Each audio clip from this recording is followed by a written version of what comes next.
कई बार हमारी कुंडली में कुछ ऐसे दोष बन जाते हैं जिसके प्रभाव से जीवन में हमेशा मुश्किलें आती रहती हैं। घर में हमेशा किसी का बीमार रहना, मान सम्मान की हानि, पिता से विवाद, बहुत मेहनत के बाद भी सफलता ना मिलना या फिर बने बनाए काम बिगड़ जाना, ये लक्षण कुंडली में सूर्य के कमजोर होने का संकेत है।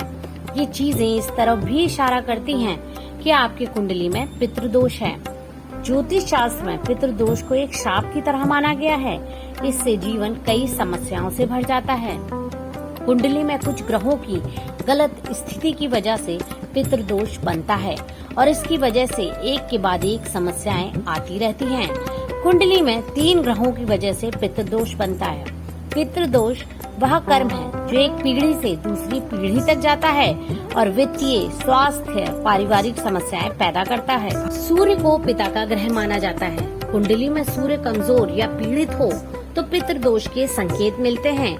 अगर सूर्य कमजोर है तो जीवन में मुश्किलें थमने का नाम नहीं लेती हैं।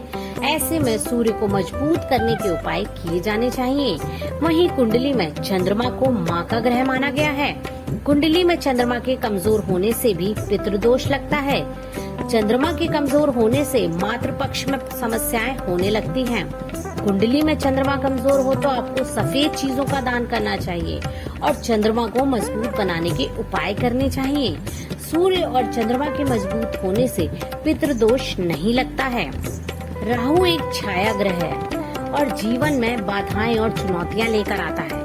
अगर कुंडली में राहु 9वें स्थान पर स्थित हो तो यह पितृदोष का संकेत देता है। इस स्थिति में आप जो भी नया काम शुरू करते हैं उसमें असफलता ही मिलती है। राहु की वजह से कोई भी काम पूरा करने में समस्याएं आती हैं।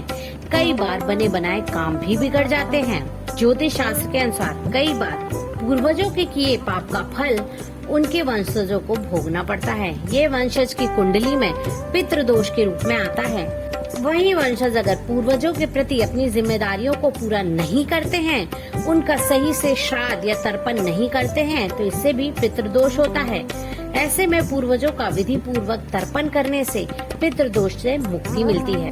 पितृदोष से मुक्ति के उपाय: कपूर जलाने से देव दोष व पितृदोष का शमन होता है। प्रतिदिन सुबह और शाम के घर में संध्या वंदन के समय कपूर जलाएं। 13, 14 अमावस्या और पूर्णिमा के दिन गुड़ और घी के मिश्रण को कंडे पर जलाने से भी देव और पितृदोष दूर हो जाते हैं। प्रतिदिन हनुमान चालीसा का पाठ करें। श्राद्ध पक्ष के दिनों में तर्पण आदि कर्म करना और पूर्वजों के प्रति मन में श्रद्धा रखना भी जरूरी है। घर का वास्तु सुधारें। ईशान कोण को मजबूत एवं वास्तु के अनुसार बनाएं। अपने कर्मों को सुधारें। क्रोध और शराब को छोड़कर परिवार में परस्पर प्रेम की स्थापना करें। घृणा, छुआछूत, जातिवाद, प्रांतवाद इत्यादि की भावना से मुक्त होकर पिता, दादा, गुरु, स्वधर्मी और देवताओं का सम्मान करना सीखें। परिवार के सभी सदस्यों से बराबर मात्रा में सिक्के इकट्ठे करके उन्हें मंदिर में दान करें। देश धर्म के अनुसार कुल परंपरा का पालन करना।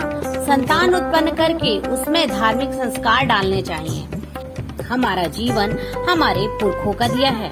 हमारे पूर्वजों का लहू हमारी नसों में बहता है। हमें इसका कर्ज चुकाना चाहिए। इसका कर्ज चुकता है पुत्र और पुत्री के जन्म के बाद। यदि हमने अपने पिता को एक पोता और माता को एक पोती दे दी तो आधा पितृदोष वहीं समाप्त हो जाता है। कौए, चिड़िया, कुत्ते और गाय को रोटी खिलाते रहना चाहिए। पीपल या बरगद के पेड़ के नीचे जल चढ़ाते रहना चाहिए। केसर का तिलक लगाना चाहिए। दक्षिण मुखी मकान में कदापि नहीं रहना चाहिए। विष्णु भगवान के मंत्र जाप, श्रीमद् भागवत गीता का पाठ करने से पितृदोष चला जाता है।